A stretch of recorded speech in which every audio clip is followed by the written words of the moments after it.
Thank God they see they find money.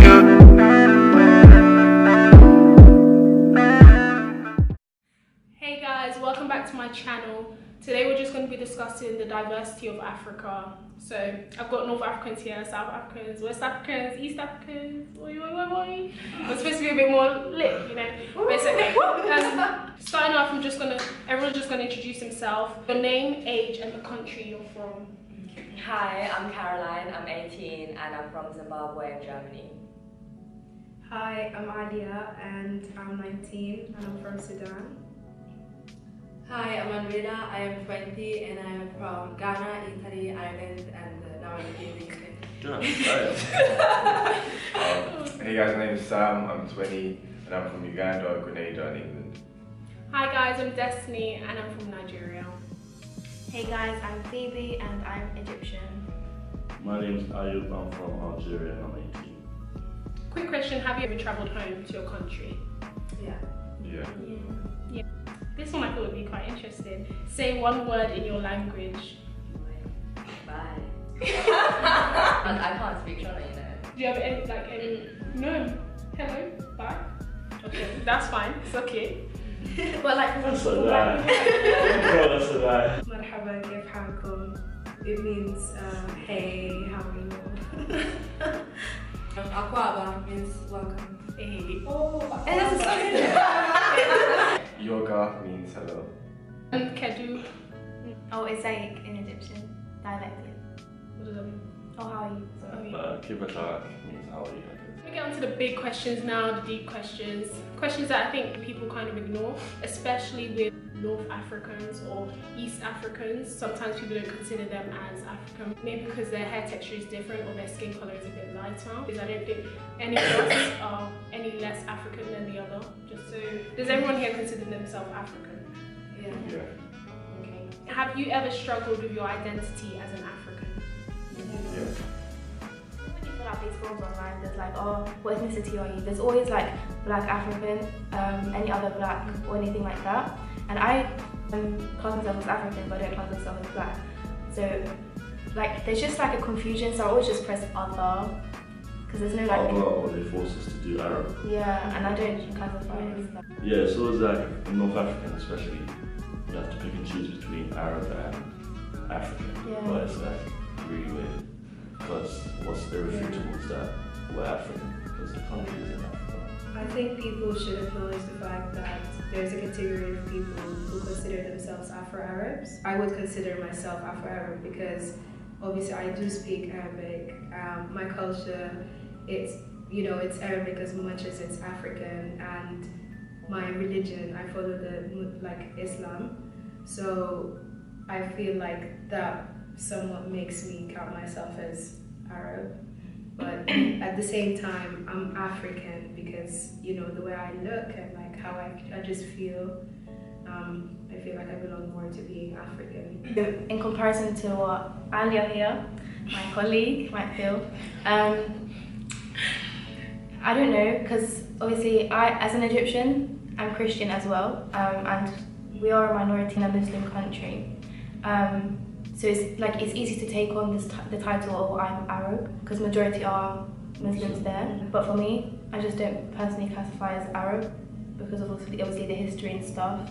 As someone that has been born and raised in Britain but hasn't always felt British and hasn't always felt included in school in terms of the curriculum and just different things, I would say I've had my own identity shock. But I think because my family is so grounded in our culture, because they remind me every day with our food, with our behaviour. My mum never let me feel British. She just said, you were born here, you're raised here and everything, and to respect the country and the culture, but just know you're from Nigeria, full stop. And she took us back often to really understand our culture. Thinking to what Destiny said, when I was living in Italy, it was like so much easier being Ghanaian because no one would ask you where I'm from, thinking that was when I say, oh, I'm from Italy. Moving from Italy to Ireland, that was different because I didn't speak English and my accent was different from all the other black people there. So that's when I became Italian, because that's all I said, where you're from, because I Italy because I didn't speak English. And it was a real shock because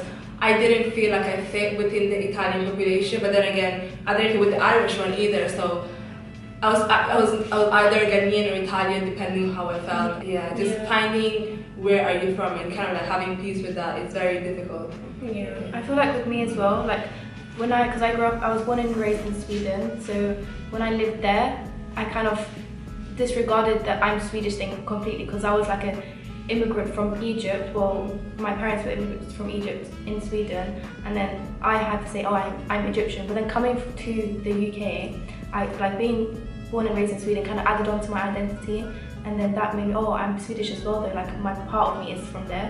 But then again, like it's just this confusion of where are you from. And I feel like with language it's really interesting because you speak a language doesn't mean you're from there. So because me and Alyaa and you, we speak different dialects of Arabic.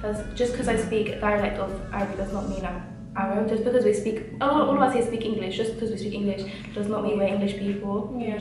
Like English is like your English, you know, but British is anyone can have a British passport and say, yeah, I'm a British citizen. Personally with me, and everyone always asks like, where am I from? People always got that confused in the sense British or English, because I'll be like, yeah, I'm 25% British. I'm like, okay, cool. Everyone's like, we're British as well. But like, actually, no, like, I'm 25% English. Wherever you are in the country, you may not necessarily feel like you're part of them, but it's only when you leave, then you do, because you notice the difference. Yeah. And for example, like, yeah, I'm a child of the Diaspora, so like going back, they can recognize I'm not Ugandan. They can recognize, not even before I speak. Oh my Obviously, gosh. and then you come back to the UK, you're like, no, this is who I am, this is who I am. But when you're there, you don't feel like you're part of them because you're not realization that, okay, I'm not like you, you're not like me. Because like, Actually. And I remember the day I walked into like the compound of the school and literally hundreds of kids, they just ran out of the class to me kind of thing. Because it's like they've never seen someone like me in their life, especially because like Ugandans are typically dark skinned. Yeah. So me coming here, light skin, and I've got like even hair on my legs kind of thing, they're just so sparkly. Like kids would literally be running up to me, putting my hair. So even like then, in kids, they can realize, oh, who is he? He's not like us kind of thing. Yeah, I definitely experienced that. My mom didn't teach me Igbo, even though I try as hard as I can to, you know, identify my culture. I don't speak my language, so going back to Nigeria, my cousins, and I'll greet them in Igbo, and they're just mocking it, and so, like it's funny because they're family, but at the same time it's so painful. Like it's really, it hurts my soul. Like, whilst I'm in the UK, I'm trying to escape this, oh, I don't feel at home, this is not my home, you know, I want to go to the motherland. Then I get there and they're kind of mocking me, and I'm like, so where does your identity lie? Yeah, exactly. Because it's like, I can't fit there, and then here I'm it's like, exactly. It's that sense of like belonging. Where do we belong? Yeah, it's not the biggest dilemma in the world, and I think once you just find that everyone is so diverse and everyone's so mixed, you just kind of start to accept it. You said it's not the biggest dilemma, but I think it is, because for me anyway, I think this world is like so uncertain. There's particular things that you want to be sure of, and I feel like an identity is something you should be sure of. Because everyone's telling you this and that, but at least you can say to yourself, I am this. Fine. It's one of the biggest dilemmas for me, and I want to get it right. It seems like we're seeking affirmation from other people in that culture. Yeah, if that makes sense. That's true. So it's kind of like, I'm truly confident because I know that's who I am, or am I only confident when other people say that's who I am? Because they accept you. Exactly. And another thing is that people like to fit you in their image of wherever you're from is, because I have people coming up to me saying that I'm not African because I grew up in Italy and I don't have like the African experience. But why are you telling me where I'm from? You know, I don't even know. So what makes you think you know? Yeah. For real. Yeah, honestly, I'll tell people I'm from Zim, and they'll be like, no, you're not, tell me more. And I'm like, okay, fine then, I'm from Zim and Germany, but like, you made me change what I thought I was. Do you understand? Like, I had a plan, and I had like an idea. And then you don't tell me that, tell me more, and now I have to explain like my whole ancestry to you and change what I thought I already was. It's not fair. It's like a philosophical question they're asking, where are you from? For some of us, it's like, it's really deep. Just ask where you live, and that's fine. You really have to like dive into all of the different like parts of us. Like, oh, this one. There are some parts you don't want to go to. Exactly. Me personally, I think that's where Christianity comes in. Sometimes I just tell myself the only identity that really matters is the identity I have in Christ, and that's for me personally. For you guys, it may be different. This world is just so diverse that I can't focus on this problem, or it could literally like turn you crazy, and you could lose yourself in the process of trying to find yourself. It's a problem due to the fact like there's nationality, then there's like ethnicity kind of thing, and yes. like people tend to not like understand the way to distinguish the two. The different, yeah. I feel like you pinpointed it there. Yeah. Bringing back to what you said about Christianity, for me, being a Christian even brought more confusion because studying development, you learned about like Christianity and like the way colonization was justified to spread Christianity, and learning at a micro level how people were either forced or like kind of tricked into it. That even brought me so much more confusion because it's kind of like, I'm Christian, I believe in it, but should I really believe in it? And that kind of thing that this is still like Christianity is still not organic for me. Do you know what I mean? I definitely understand. I study sociology for A-level, so because like this guy Karl Marx basically said that religion is a tool of oppression. It was just a tool to come in and invade and literally steal resources. That was what it was used for. Yeah, I don't want to go deeper into that because I don't know, you know. Growing up, did you see being African as cool or not? In Sweden, like, I'm a black person, but I felt, they called me diarrhea when I walked into school. Yeah, like, they were like, yeah, on my first day of school, they were like, oh, I thought you were going to look a bit more like us. And I was confused. I moved from the city to the countryside, and obviously the city is way more diverse. So I was really confused. I started like looking at myself more. I was like, oh, I just straightened my hair like all the time in Sweden. And then when I came back, I straightened it for like a year, and then I just saw like so much diversity. Like, okay, maybe curly hair is actually nice. For me, growing up, I was not African, I was Jamaican. I was half Jamaican, half Asian. That was the truth. I think it was so fake, but it just wasn't cool at all to be African. Where I come from, Sudan, it has like a big identity crisis. Yeah. Older generations consider themselves Arabs, and you know, being African wasn't something that you would want to be. And like the people who come from a purely like African tribe, this word called abid, which means slaves. So that's what they refer to them as. I didn't even, you know, identify with being African until I grew up and I got out of that bubble. So I moved to Kenya around 5 years ago, and moving to Kenya was like really good for me to like actually find myself and like just be comfortable with being African, you know. I think for me, I went to school, secondary school for 7 years in Essex. In year 7, that'd be the first time some people ever saw black people. Whoa. So like that was more of yeah, it wasn't cool to be African. Literally every day it was black feet, whites and everything. Literally like fighting, and that there'd be days where like they come into assembly and like they'd separate us, the blacks would sit here, the whites would sit here. Because like This is it'd be the literally apartheid. What segregation. they on like, about? it literally like Did you feel a conflict? You felt like maybe you couldn't hang out with your white friends? so for me, I always associate myself as black because you see the black on the colour of my skin kind of thing. That's what everyone thought. So I was in school, no one even asked if I was mixed or I had any, they just saw me as black. So it wasn't really much of a problem there. But yeah, I was definitely head boy. So like running even for student leadership, it was just like they would see me as They would correlate us being African to us being savages or poor. uneducated. This reminded me of something in Sudan. Can you guys guess what they call like thieves and people who are like, you know, very aggressive? Niggas. Yeah, They call them niggas. So like if there's a thief or something, they go like, oh yeah, because the niggas are there. It's just, like, especially the sets. When you went to the higher sets, you would see mainly you would see white people. And I went to a white school. It had a lot of black people, but the governors, it was a white school basically. They ran things, and it was just very sad because there was literally a separation between white people and black people in terms of sets. So black people would be in the lower sets. When you went into their class, they would do less work. Teachers would care less. Yeah, they would, it's more like, oh guys, here's a sheet, do the work. Yeah. What do you think is the cause of this identity crisis that has affected so many countries in Africa? You did say a lot. Yeah, a lot. It's history, definitely. Colonialism everything that happened after. Exactly. Colorism didn't happen just stop. You had imperialism and like all these cultural changes that, and also thinking about like African countries, the way we're all tribes, and then someone came and was like, no, this is gonna be our country, I'm gonna cut like this, and all of you need to live together and find a way to. And then when you look at Africa, they also have their own identity crisis. If you look at like the Biafran war and all that stuff, it was just like ethnic violence because they were not organically made to be together. They're forced to be together. That wars happen and all that stuff.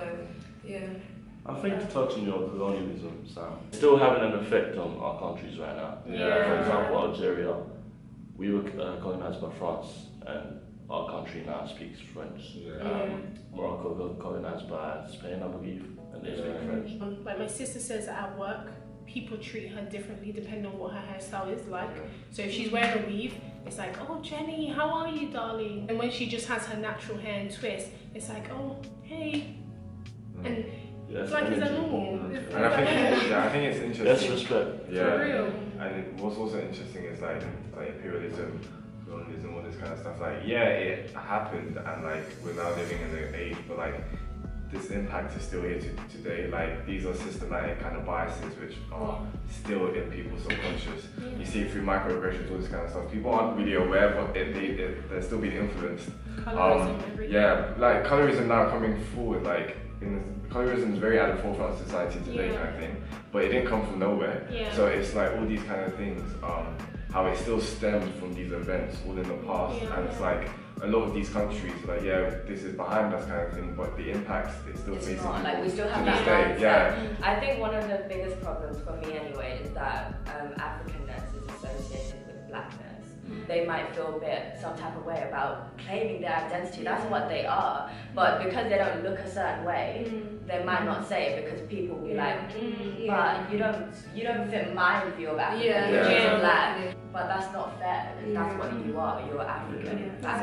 Adding on to that, like for me personally, you know, my skin tone is part of my identity and like what makes me me. Growing up, I was basically exposed to colorism in Sudan. Basically, because Sudan is in different shades, from the darkest to the lightest. However, like the people who have, you know, lighter skin tones, they're mainly considered as more Arabs, which is, you know, cool and like you're more beautiful if you're more Arab, but if you're like of a darker tone, you're considered as more African. I felt like part of why some African countries have like some, you know, identity crisis is also the beauty standards. Yeah, like because I'm aware that like so many countries in East or North Africa, the more Arab-centric features you have, the more beautiful you see. And so growing up, like I always hated my skin tone. I always hated my hair texture. I wanted it to be straighter. I wanted it to be longer. I wanted, you know, my nose to be straighter. But yeah, I think beauty standards definitely contributes to identity crisis. But the funny thing is, growing up, I thought I looked like gold, you know. But I sometimes wish I was darker, but I think that's natural. I just wanted to get more like bronze tone. I didn't feel comfortable in terms of my skin, but with my nose, and like I have a very Igbo nose. My uncle in particular used to grab my nose and be like, oh my gosh, like you've really got that African nose. And it was just, it's not, like it's not necessary, because it really made me want a nose that genuinely wouldn't even look right on my face. I'm not saying that Eurocentric features are ugly, it's just that beauty is diverse and it comes in different forms, and that just, it just needs to be recognised. Growing up, the small comments that family members can make, really it matters. Exactly, it really does matter, like growing up. So I lived with my mom's side of the family, which were mainly like very light skinned. My direct family were always supportive and they would always like make me, you know, believe that I'm beautiful even though I hated my skin tone. But then I remember there was this comment that stuck in my head that was said by a distant relative. She came and like she was like, oh, I have this cream, it's like it makes you lighter, you will reach your mom's skin shade if you use it for like a year or something. And that literally just destroyed me. And you know, why do I have to go through this? Like I know I'm beautiful, you know, like I don't need to be lighter. I like it when I go on holiday and I get like a nice tan or whatever, But I feel like it's so funny, like even when I went back to Egypt and like spoke to all my aunties, and I was like, oh, I can't wait to get tan. And they were really confused. They were like, why do you want to get tan? Because they just don't see it as beautiful. And like, I think majority of my aunties even, they still use like these creams that try to make them lighter. And I just, like it really made me angry when I went and discussed it with them, because they were telling their children to avoid going outside in the sun and like to feed to their minds like that it's not pretty. Because like historically as well, those that were out in the sun, they were slaves. They were working the field and all that kind of stuff. So like obviously now it still has that kind of impact. Like historically people still think that kind of way, especially the older generation. So they don't want you to be out all the time. They want you to live lighter. Beauty's in the mind. That's Really stuff. What do you think is the solution to this problem? I think it's representation, seeing people like us that have a platform, you know, to reach a lot of people, to stand up and say that this is me, I'm beautiful, and encouraging other people to see them within themselves, because it was the representation of their essential beauty standards that brought these whole things upon all of us. So if we have someone else from, you know, the other side to kind of stand up and be like, we are all beautiful, then that's what it will like impact a lot of people. People like us as well, like when I said, if we set these examples and feed into the future generations, oh, like you are beautiful no matter what, then the big solution is just feeding positivity, as you said, into the younger generations. Whenever I'm doing my niece's hair, I just make sure to I'm like, oh my gosh, Shiloh, your hair's so beautiful. And she's dark skinned, so I'm like, oh my gosh, look at your skin color.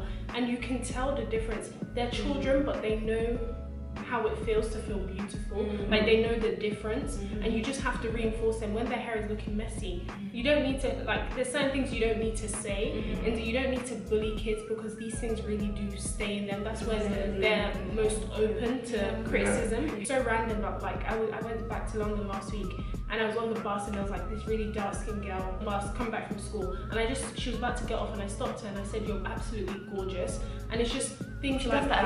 I do, but I don't. It's like not. This are really nice. Like I'm not trying to be fake. It's just making them know, because secondary school is hard, primary school is hard, especially as people from Africa. Telling them your hair is beautiful, your skin is beautiful, like you're good.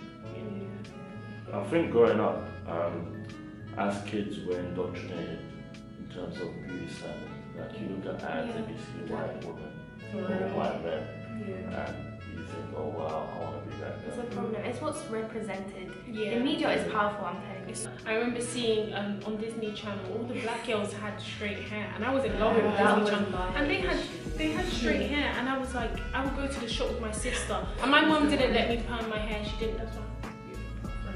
But I would go to the hair shop and I would beg. I would say, Mommy, please, I want to texturize my hair.